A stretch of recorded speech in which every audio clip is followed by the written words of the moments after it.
Step 1. Installing anchors. There are two types of anchors: corner attachments and intermediate attachments. Corner attachments are used where the cable begins and ends, and at every 50 feet of cable length. They are under the most pressure and must be the strongest part of the system. When attaching eye bolts, twist as many times as necessary to make sure they are secure. Two multi-purpose brackets can be used to make the corner attachment.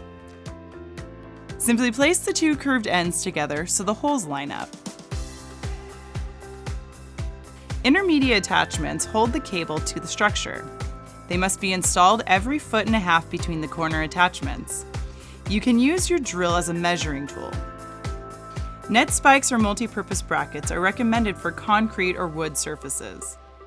Girder clips or multi-purpose brackets attached with a Hilti pin are recommended for steel surfaces. Step 2. Running the cable. Once the corner and intermediate attachments are in place, you will begin running the cable, also known as straining wire. Straining wire is available in galvanized or stainless steel and in two different thicknesses. Thicker cable is used for netting jobs longer than 50 feet in length. Straining wire is attached to the anchors using ferrules. Run 2 ferrules through the end of the cable. Then loop the cable through the first corner attachment and back through the ferrules. We are using 1/16 inch ferrules, so we will use the second notch on our ratchet tool to crimp the ferrules in place. Using the right notch for the right size ferrule will prevent damage to your ratchet tool. Be sure to crimp each ferrule twice to secure it. Run the cable through all intermediate attachments, making sure it doesn't kink or catch on anything along the way.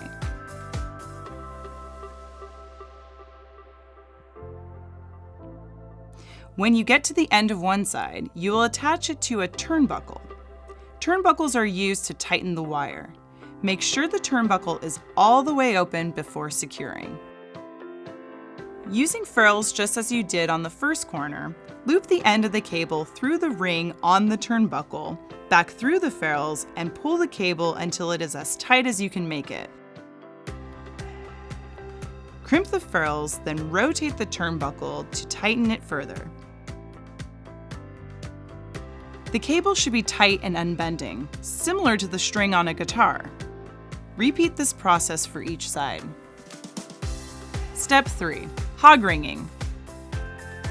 Bird netting typically comes in a bundle, which resembles a big pillow. Our nets are rolled diagonally and will appear to be diamond-shaped when unrolled. Simply grab the corners and stretch the net into its original shape. This may take a few extra hands to accomplish. You will notice an identification tag from Bird Be Gone with information and instructions on the front and back. It is important that you locate the corners once you open the net. All corners are marked with a piece of colored yarn or string. For ease of use, we mark the net every 25 feet with a different colored yarn. The identification tag is always attached to the long side of the net.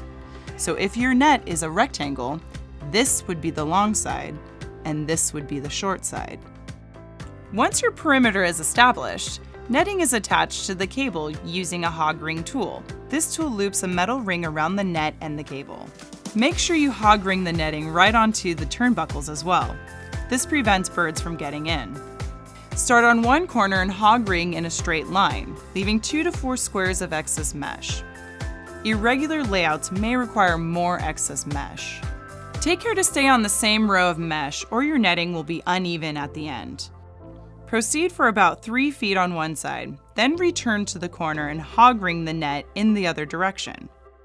You may want to have another person help by holding the net while you use the hog ring tool.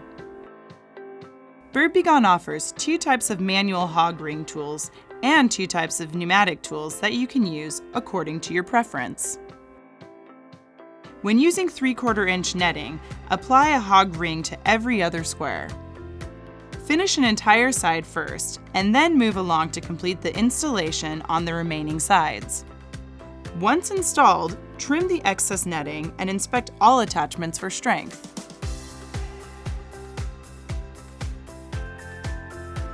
Finishing touches. After the net has been installed, there may be a need to access lighting and plumbing fixtures, safety equipment, or other items caught behind the net. Installing a zipper offers easy open and close access. Keeping the zipper closed, hog ring the cloth edges of the zipper directly to the net. When you're done hog ringing both sides, open the zipper and cut the strands of net in between. This creates a hole that can be opened and closed. Large netting jobs may require support cables to help strengthen the overall net structure. Our team is available if you need any advice on support cables. Our customer support team is a phone call away. Call 1-800-392-6915.